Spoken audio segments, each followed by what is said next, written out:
موجودہ اسرائیل اور فلسطین میں جنگ کے تناظر میں ایک بہت بڑی اور دل دہلا دینے والی پیشرفت سامنے آئی ہے، جس نے ہر غیرت مند صاحب ایمان کا جوش گرما دیا ہے، کیونکہ فلسطین کی سپورٹ ایران نے کرنے کا اعلان کر دیا ہے، جبکہ باقی اسلامی ممالک اسرائیل کی حمایت کرتے نظر آ رہے ہیں۔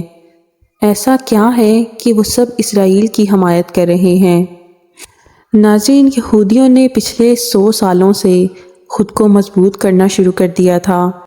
یہودیوں نے شروع سے ہی دنیا کے مالیاتی نظام پر نظر رکھی ہوئی تھی۔ یہی وجہ ہے کہ 400 سے زیادہ مالیاتی ادارے یہودیوں کے ہیں۔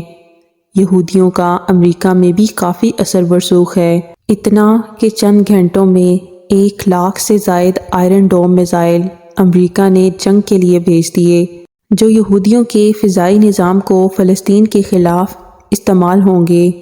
آپ اس بات سے اندازہ لگا سکتے ہیں کہ اسرائیل کا امریکہ میں کس قدر اثر ورسوخ ہے، جبکہ امریکہ میں خود فلسطین کے حق میں مظاہرے ہو رہے ہیں۔ یورپی ممالک میں بھی فلسطین کے حق میں ریلیاں نکل رہی ہیں۔ ریلیاں نکالنے والے صرف مسلمان ہی نہیں بلکہ عیسائی بھی شامل ہیں، جبکہ دوسری طرف بڑے اسلامی ممالک اسرائیل کی کھل کر حمایت کر رہے ہیں۔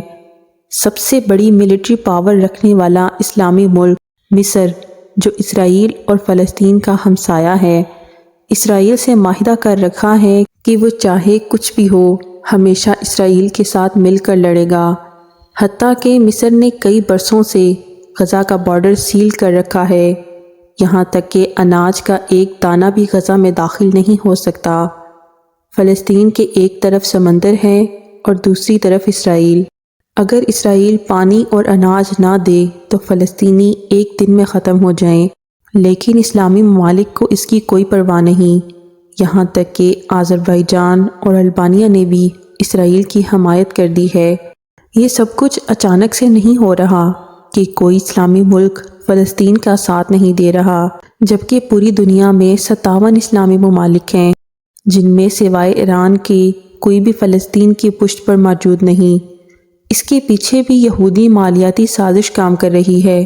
یہاں پر ایک حدیث شیئر کرنا بہت ضروری ہے، جس کا مفہوم ہے کہ نبی کریم صلی اللہ علیہ وآلہ وسلم نے فرمایا کہ ایک وقت ایسا آئے گا کہ تمام قومیں مسلمانوں پر ایسے ٹوٹ پڑیں گی جیسے کھانے پر مکھیاں۔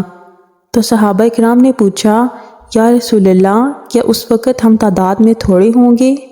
تو نبی صلی اللہ علیہ وآلہ وسلم نے فرمایا، نہیں، تعداد میں بہت زیادہ ہوں گے، لیکن اللہ کافروں کے دلوں سے تمہارا رعب مٹا دے گا۔ تو صحابہ کرام نے پوچھا کہ ایسا کیوں ہوگا؟ تو رسول اللہ صلی اللہ علیہ وآلہ وسلم نے فرمایا کہ ایسا اس لیے ہوگا کیونکہ تمہیں وہن لگ جائے گا، یعنی دنیا کی محبت اور موت سے نفرت۔ یہی وجہ ہے کہ یہودیوں نے ہم مسلمانوں کو دنیاوی اسباب کے پیچھے لگا رکھا ہے، اور ہمیں فلسطین کی جدوجہد اور آزادی کی کوششیں ان کی بے وقوفی نظر آتی ہے۔ یہ سب یہودیوں کی 100 سالوں کی محنت ہے کہ ہم مسلمان پیسوں کے پیچھے بھاگ رہے ہیں اور صرف اپنی مستیوں میں مگن ہیں۔ حدیث پاک کا مفہوم ہے کہ جب دجال ظہور کر جائے گا تو بہت کم مسلمان اس کو پہچانیں گے اور باقی اس کی فوج میں شامل ہو جائیں گے۔ اب آپ اسلامی دنیا کی طرف نظر دوڑائیے اور دیکھیں کہ کس قدر دجال کی راہ ہموار ہو چکی ہے۔ فلسطین وہ جگہ ہے جہاں پر دجال کو سب سے زیادہ مزاحمت کا سامنا کرنا پڑے گا۔ اس خطے میں یہودی آگ کی بارش برسا کر پورے خطے کو ختم کر دینا چاہتے ہیں، اور آخری زمانے کی نشانیاں پوری ہوتی نظر آ رہی ہیں۔ آفات کی کثرت ہے، لا علاج بیماریوں کی بھرمار ہے۔ تو سوچیں، جو مسلمان ابھی اس 1 کروڑ سے بھی کم یہودیوں کے خلاف نہیں کھڑے ہو پا رہے، وہ دجال کے سامنے کیسے کھڑے ہو جائیں گے، جو سب سے بڑا فتنہ ہے۔ فتنہ وہ جس کا وقت قریب ہے۔ اللہ سے دعا ہے کہ ہمارے ایمان کو سلامت رکھے اور حق و باطل میں فرق قائم رکھے۔